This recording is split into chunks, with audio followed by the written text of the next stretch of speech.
There's something you need to understand about the dark places of the world. They don't stay empty for long. When the Edicts of Guthix fell across Gielinor, the great gods found themselves locked outside the house they'd spent millennia burning down. And for a time, there was silence. The kind of silence that settles over a battlefield after the last soldier stops breathing. But silence, my friend, silence is just an invitation for something or someone to fill that empty space. In the depths of Great Kourend, where the rock bleeds magma and the shadows have texture, something heard that silence, something patient. The disciples of chaos, they called themselves at first, chaos worshippers, Zamorakians drunk on the memory of their banished god. But further in those volcanic depths, huddled around fires that burned hotter than any forge, they found a new voice whispering up from the darkness. Not Zamorak,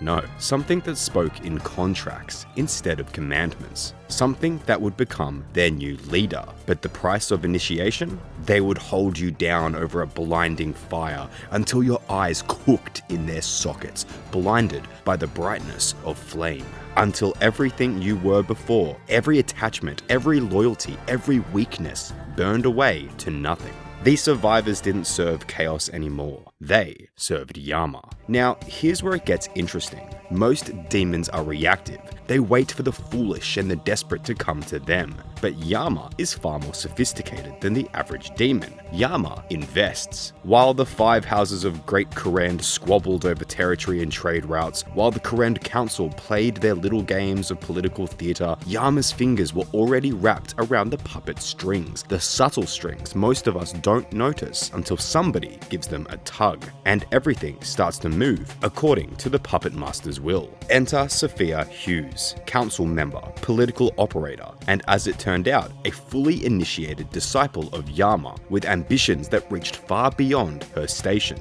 You have to admire the elegance of it, in a way that makes your skin crawl. Sophia understood what most cultists never grasp. Faith is a tool, not a destination. She leveraged her connection to Yama like a corporate executive leverages insider trading. Information, influence, the occasional supernatural intervention when a rival became inconvenient. And for a while, it worked beautifully. Commander Falor, you, or anyone who got too close to the truth about the cult's infiltration of Kourend's power structure, Sophia decided they needed to be removed personally. So she called in a favor. Have you seen a judge of Yama? They're not demons in the way you're probably imagining. They're bureaucrats. Bureaucrats who have been dipped in hellfire and given the authority to enforce Yama's contracts with lethal precision. Sophia summoned one. Summoned so she could order your death. The judge appears at first to consider this kill request, but you see, Sophia made a mistake, a fatal one. She'd been taking advantage of Yama's generosity. Those weren't the judge's words, those were Yama's words, delivered through his enforcer like a death sentence from a hanging judge. Sophia had gotten greedy. She'd confused being useful with being important. In Yama's court, there is no such thing as equity. There is only the contract. And Sophia had violated the terms. The consequence of this? Well, Sophia was burnt to a crisp. After Sophia's demise, you'd think the cult would be in disarray, creating a leadership vacuum with internal power struggles, the usual chaos that follows when you incinerate your most ambitious middle manager. But Yama's operation runs deeper than any single disciple. The Shazian military knew something was wrong. They'd stationed soldiers at the entrance of the Chasm of Fire, hardened veterans, the kind you've seen combat lizardmen and demons and worse. They were terrified, and they were right to be. You descended into the chasm with a purpose. The Dark Altar, the ancient font of corrupted energy, could be weaponized against Yama. Sever the connection between the Demon Lord and his followers, cut the string, save Kourend from a threat it didn't even know was strangling it. A hero's mission. Do you remember completing it? Because you didn't. This is the part of the story that twists like a knife between the ribs. You remember succeeding. You remember the ritual, the altar's power turning against its master, the cult's psychic link shattering like cheap glass. You remember walking out of that chasm with your head held high. The problem is, you remember wrong. Yama didn't just stop you. That would have been crude, unimaginative, the kind of thing a lesser demon might do. No, Yama reached into your skull and gave you a gift, really, a beautiful memory of victory to carry with you into the light. And you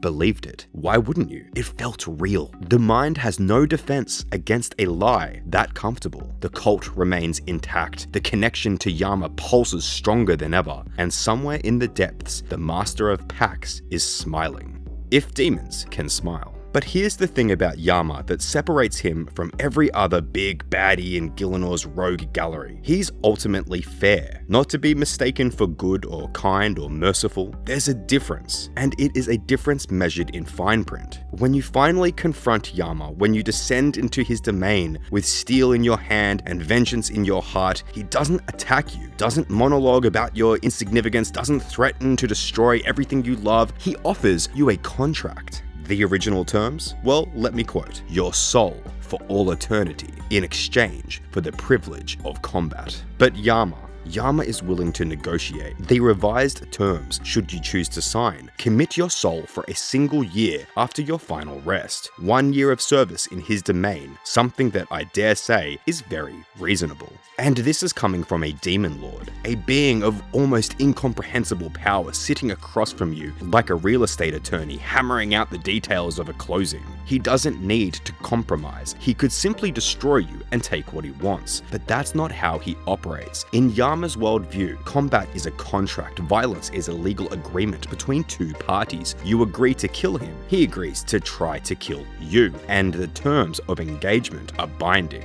This is why he's called the Master of Pacts. His power isn't just in his flames or his judges or his cult, it's the agreements he forges. Every disciple who serves him signed something. Every soul in his collection agreed to the terms, somewhere, somehow. Even the imp who keeps his scoreboard. Ah yes, the imp. There's a little creature in Yama's domain whose job, his entire existence, is to track the records of combat, kills, deaths, victory margins, a statistician of suffering. If that imp ever makes an error, a single miscalculation, Yama incinerates him on the spot, then just summons another one. There is a dark humor to it if you have the stomach. Even the secretaries are bound by contract. Even the record keepers serve at the pleasure of the court. So where does that leave us? You stand at the edge of the Chasm of Fire. The heat rising from below could melt steel. The darkness is so thick it seems to breathe. And somewhere down there in the throne room, carved from basalt and suffering, Yama is watching. Always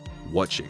He is not like the monsters you've faced before. He doesn't operate on typical motives you have encountered like revenge, greed, or ego. He's calculated, he's orderly, abiding to his terms, a king of a subterranean empire who has spent millennia perfecting the art of the deal. And there's the question that should keep you awake. What does Yama truly consider you to be in all of this? After all the contracts you've signed, knowingly or not, after all the demons you've slaughtered in his name, after descending into his domain, accepting his terms, and walking out with your soul only temporarily encumbered, could you possibly be viewed as a hero who defeated a great evil? Or are you just another piece on his board, like another servant, doing exactly what he needs you to do, all the while you believe that you are still the master of your own destiny? The really terrifying thing about Yama is that he might have already won, and you might never find out.